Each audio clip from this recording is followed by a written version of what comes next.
or legendary have become reality in this modern time. You have got every resource at your disposal to find out what is happening elsewhere in Europe and find the evidence, no problem.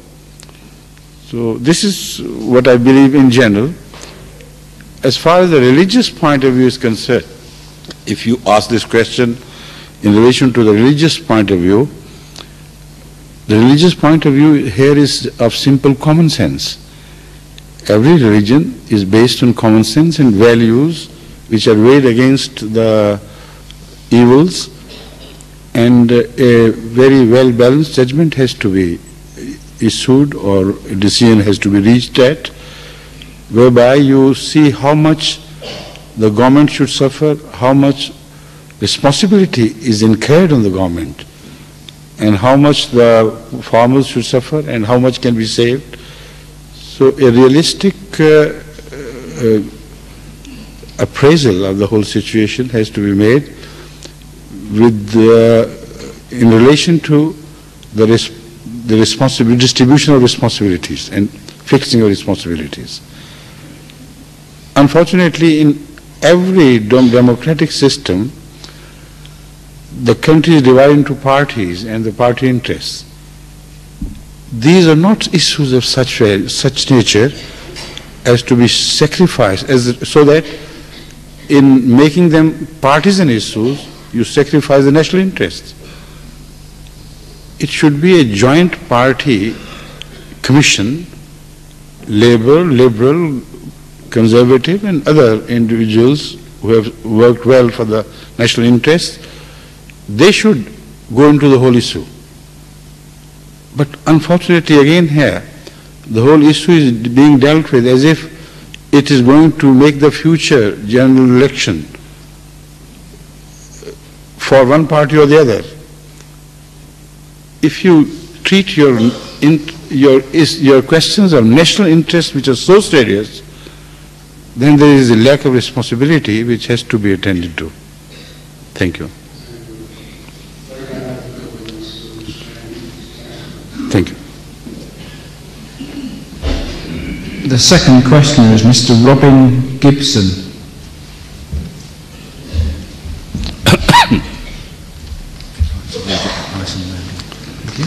Assalamu alaikum. Assalamu. Robin Gibson from Chester. My question concerns the duration of hell. An apparent contradiction between the Hadith and the Quran.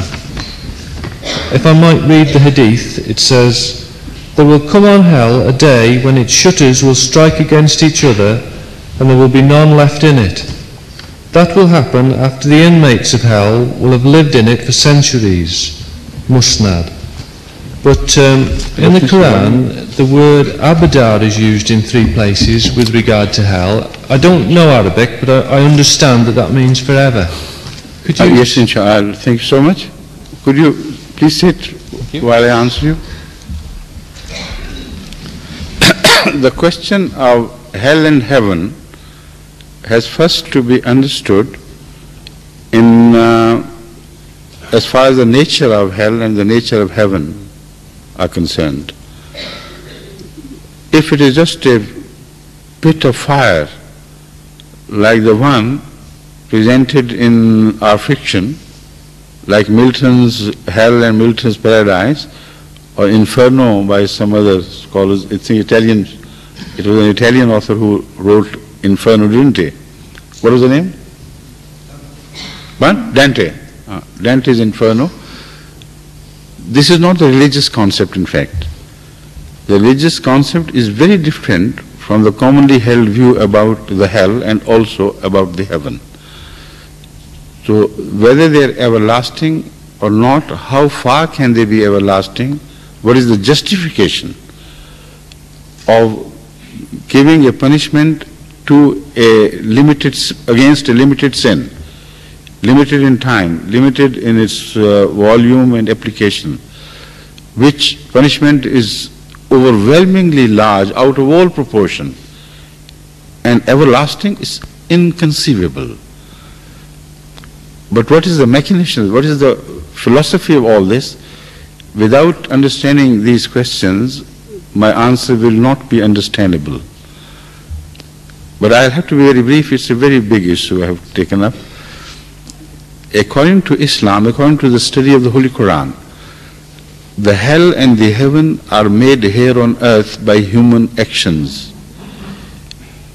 And every man's hell is different than any other person's hell. We create our own hell, and we create our own heaven. How do we do it? This issue has been discussed in detail in the Holy Quran repeatedly from different angles. This is not the appropriate time to go into a detailed discussion, but I can give you the gist of my study. According to the Quran, when we act against our conscience, the first time we do it, we register a hesitation. We hear a voice from within. This is wrong, you shouldn't do it.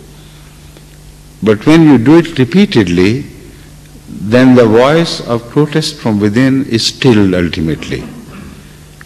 And then you have a free hand to do whatever you like, but you know it is wrong, even if you do not read much of religion or religious doctrines. It has related to the human psyche as it is created by God. So everything which is wrong in relation to human beings, or your behavior towards human beings, is known to all human beings alike universally. It's not an issue of a religious training or lack of that. So what you owe to others, even to the animals, you know it, because that is built in you. So once you begin to discard the process of your conscience repeatedly, then your personality undergoes a rapid change or a gradual change in accordance with your relation with crime or sin and crime are the two words let's forget for a while, in relation to the violation of the dictates of your own conscience. When you do that, your personality undergoes a change, and it becomes visible what you are becoming. You become hard-hearted, you become insensible to the sufferings of others. You lack the capability of sharing your pleasure with the destitute and their misery with yourself. This is moving away from God. This is moving away from the attributes of God which have designed us. This is the meaning that man is made in the figure of God. He has created man under the light of his own attributes. The stamp of the Creator is on human nature. So the moment you decide to work against the dictates of your own nature and take a separate path going away from what you were created by God, then you end up into an area which is non-existent as far as God is concerned, which is not created by God. That is what is evil, and the evil surrounding and the evil world you let yourself be engulfed in.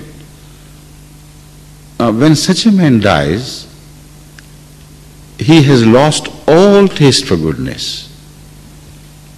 He has lost all taste for the attributes of God. When he re-emerges into the new world, next world, and his sensibilities are sharpened in the right direction, the closer he is to the attributes of God, the more will he be a suffering man. You can visualize this with the help of daily human experience. If somebody is addicted to pop music and that pop music is withheld from him even for a day or two, he will feel uneasy and